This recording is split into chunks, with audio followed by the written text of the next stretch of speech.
Hi, we're with Natalie Bottroff, Principal Master Mental Health First Aid Instructor and Director of nb&a Group, Natalie's Rehabilitation Consultancy. Natalie, over to you. Okay, thank you for inviting me to speak today about mental health and mental illness. I'm really keen to talk to you in particular about how we create conversations to support someone. We should never doubt the ability to save a life through a conversation. But before we start... Natalie, does mental health and mental illness mean the same thing? No, it doesn't mean the same thing. Mental illness affects the way we think, feel and behave, and it also with diagnosed conditions such as depression, anxiety or substance use. Mental health is about proactively maintaining our wellness and through healthy habits, and those healthy habits can be things like being socially connected, whether it's through sport or a church group or perhaps an art group or some sort of community. Communities can also be work. It is also about exercise is really good for our mental health, and mental health can also be managed through our physical health as well.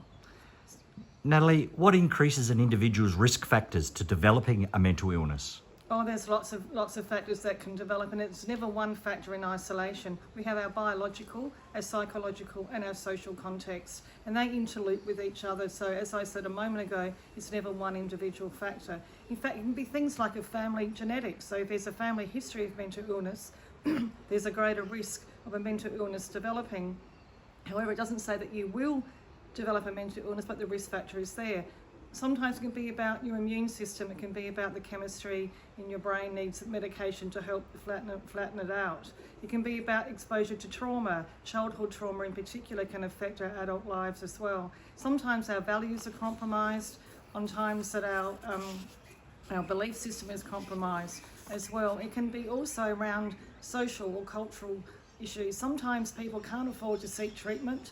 The wait list, the wait list for a long time is for public health system, so therefore people do go untreated. So the risk factors are great risk factors, and what I've given you is not exhaustive, it's just a couple of examples. Natalie, what are some of the signs you might see if an individual has a declining mental health?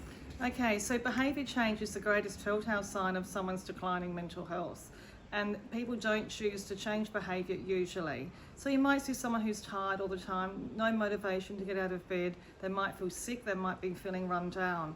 They might be having persistent headaches when they don't experience headaches.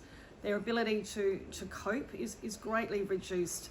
They might have poor sleep hygiene. They might also experience feeling gastro or anxious.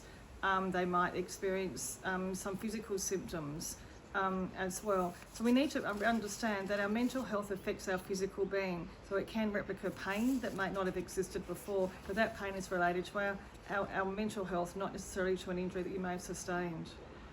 What could I say to an individual who I think is not going very well? Well, that's a really important question, because sometimes we're really anxious or we feel really nervous ourselves about approaching a person who is experiencing a behaviour change, and you might have noticed over a period of time that person's behaviour changes, where you go, oh my God, what is it that I'm going to say and how do I approach them? Any approach is going to be okay, but a direct approach is much better. So something like, it might be something along the lines of, hey Peter, you don't seem your usual self.